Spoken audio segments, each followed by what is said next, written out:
Astaga, pengakuan wanita berhijab dinodai pendiri Ponpes Al Zaitun di sana tidak mengenal dosa. Saya diminta untuk saya itu melayani sesuai dengan apa yang diinginkan Panji. Di sana bahasanya samina wa atokna. Mohon maaf, tidak perlu spesifik mungkin. Berapa kali Anda mendapatkan kekerasan seksual tersebut? Tahap awal seminggu bisa 3 kali, kemudian berlanjut 5 hari sekali, dan kemudian 1 minggu sekali.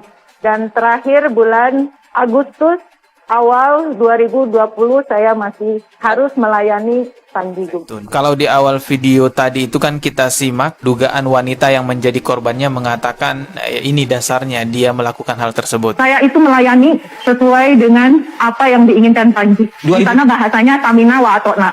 Ini adalah doktrin yang salah. Ini adalah doktrin yang sangat ngawur sekali. Sami'na wa atokna itu bukan dalam hal menaati kemaksiatan. Sami'na wa atokna itu justru sebaliknya dalam hal menaati syariat agama Islam. Kita boleh saja menolak siapapun jikalau itu bertentangan dengan syariat agama Islam. Walaupun dia membranding dirinya sebagai seorang syekh, seorang kiai, seorang ulama, bahkan seorang waliullah sekalipun, dia ngaku-ngakunya wali, tapi mengajak kepada kemaksiatan, ya jangan diikuti. Apalagi kemaksiatannya sampai melakukan perzinahan. Nauzubillahi min dzalik. Sebenarnya kalau untuk pencabulan ini sendiri memang dilakukan di dalam wilayah pondok pesantren, benar ya Pak ya?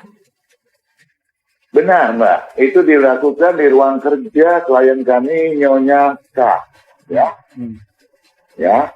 Nyonya K ini di sebelahnya ada namanya toilet. Nah, kami bisa perlihatkan. Namun, tanggal 1 April 2021, setelah kami LPKM, itu dibongkar, ditiadakan. Kalau bicara TKP-nya dihilangkan. Dan saktinya Panji Gumilang sampai TKP-nya dirombak. Dan ternyata juga kasus di Al Zaitun ini bukan baru-baru sekarang. Sudah dari dulu ada masalah kesesatan, ada juga tentang masalah kasus NI, ada juga kasus pencabulan, dan banyak sekali kasus-kasus. Tapi yang jadi pertanyaan, kenapa pemerintah mendiamkan ini? Apakah ada sosok di belakangnya, atau bisa kita katakan apakah ada backingan?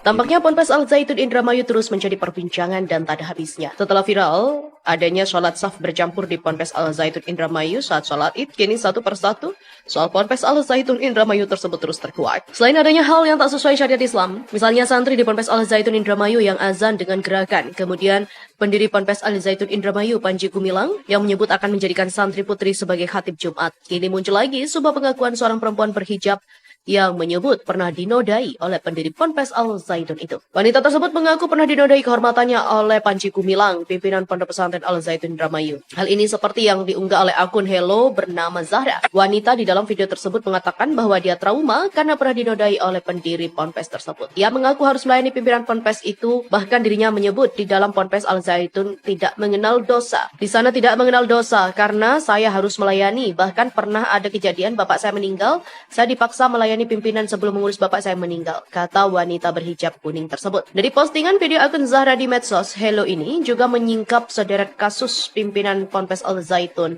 Panji Gumilang. Dan ternyata dia adalah mantan napi yang diduga pernah menodai kehormatan mantan pegawai. Video yang telah ditonton lebih dari 129.100 kali ini juga menguliti sosok Panji Gumilang. Berdasarkan video itu, Panji Gumilang disebut pernah tersandung kasus penghinaan serta pencabulan guru-gurunya. Berikut adalah profil dan fakta yang mencuat terhadap pimpinan Ponpes Al Zaitun Indramayu. Panji Gumilang, mengutip dari Wikipedia, dilahirkan di Gresik 30 Juli 1946 silam. Dia adalah alumni Gontor di 1966.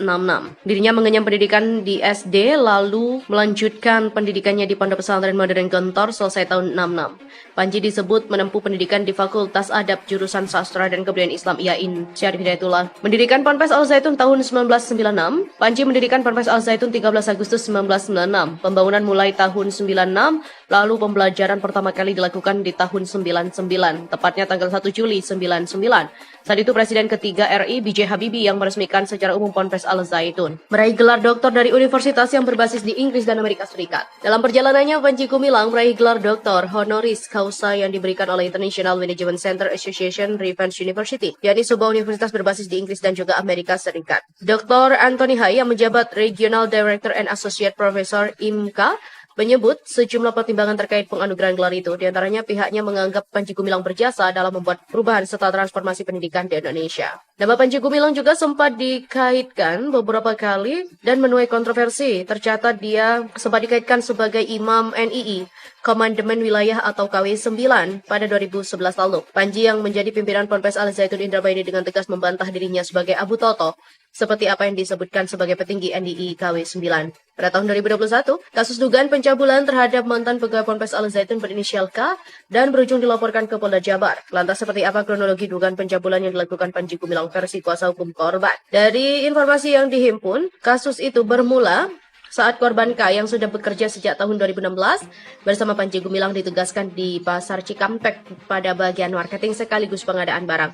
Namun beberapa tahun setelahnya, korban K pun ditarik kembali dan ditempatkan di Ponpes Al Zaitun. Usai korban K dipindah tugaskan, ternyata Panji Gumilang menaruh rasa suka terhadap korban dan berusaha mendekati K saat itu. Dikatakan Anom saat itu, karena jarak area Ponpes Al Zaitun cukup sepi dan tidak ada orang, kliennya saat itu dipaksa setiap hari datang untuk berhubungan layaknya suami istri dengan Panji Gumilang. Menurut Anom, kalaupun ada orang yang tahu dugaan aksi bejat yang dilakukan, maka orang itu tidak mau ambil risiko karena takut terhadap Panji Gumilang. Namun sayangnya, informasi ini hingga kini dihentikan penyidikannya.